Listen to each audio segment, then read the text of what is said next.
Hey guys, it's Jacob here with the Chapel KC for your Friday fill-up. Today's topic is a fun one, provision. But what is God's provision? What does that even mean?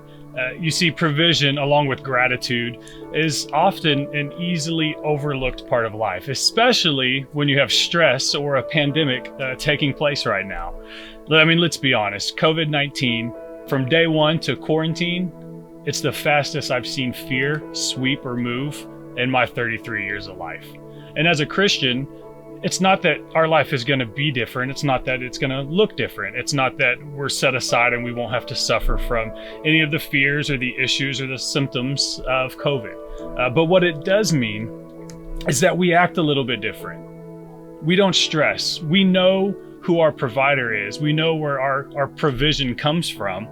So when the heat is up, it's a real opportunity for the church to be the church.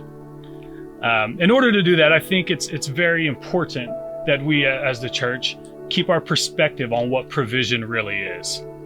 Luke 12:24 says, "Consider the ravens. They neither sow nor reap. They have neither storehouses nor a barn, and yet God feeds them. Of how much more value do you think you are than the birds?" There's a large misconception in Christianity and in the world where it's perverted this idea of provision with prosperity. And just be honest, guys, it's convoluted, it's perverted. Provision and prosperity are two different things. We got to draw the line there before we even move forward. But what his provision is, what godly provision is, it's the safety, the protection, the grace, the favor, the resources, the health, and even the community. And we're going to get to community towards the end. I put that in there on purpose. But there's a catch to all of this, and that leads us to our very first point. Your perspective measures your provision. And what I mean by that is, if you're looking at your problems and you're not looking at your source, then you're never going to feel like you've got what you need in the moment, right? But when you seek God first, knowing He's the provider, you'll never be lacking. So if you keep your perspective on the provider, the provision's always going to be enough. If your perspective is on the problem, your provider is out of the equation. That leads us into point 2. Regardless of your circumstances, God's provision is always enough. Matthew 6:33-34. "But seek first His kingdom and seek first His righteousness, and all these things will be given to you as well. Therefore, we don't worry about tomorrow, for tomorrow will worry about itself. Each day has enough trouble of its own." You see, when fear and pressure starts to hit, our focus, it's so easy to have it lock up on our problems, on our shortcomings, on our issues, on what we don't have enough of. It throws off the synchronicity between our mind and our heart. It makes it all go haywire.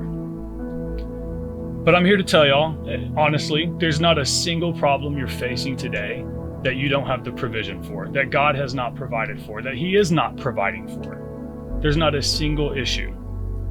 And that's going to jump us into point 3, another aspect of the provision. Your obedience with your provision could be the blessing someone else has been praying for. Be obedient. Be a good steward. This is where the community aspect comes back into play. Community is part of God's provision. That's why we push and preach the aspect of community so much through the Chapel KC, because it's such a vital role. And we're going to go back to the original church and talk about that to give a little bit of example. My question is to you, if someone else's provision is on your table, what are you going to do about it? If you really have the means to provide for somebody else and that blessing is on your table, are you going to answer that call? Acts 2:43 through 47 says this, and it's a little wordier. I'm going to read the Amplified. I enjoy the Amplified version. "A sense of awe was felt by everyone, and many wonders and signs attesting miracles were taking place through the apostles. And all those who had believed in Jesus as Savior were together and had all things in common, considering their possessions to belong to the group as a whole." They considered every possession they had to belong to the church. There was no single ownership in that. No single ownership. As such, they began selling their property and possessions and were sharing the proceeds with all the other believers as anyone had a need. Day after day, they met in the temple, continuing with one mind and breaking bread in various private homes. They were eating their meals together with joy and generous hearts, praising God continually and having favor with all the people. And the Lord kept adding to their numbers daily those who were being saved. See, and as the church, to me, this is the part that gets me excited, because we have an opportunity to be the church, to live out community in a way that's never been this tangible before. And it's not that you tell everyone what you're doing. It says to let your left hand know what your right hand is doing. It's not for anything like that, but for the right reasons, for the pure of heart, to be a blessing, to be a part of community, and to help provide for someone else in need. If you're blessed in this season, I challenge you to be a blessing, to pass that forward.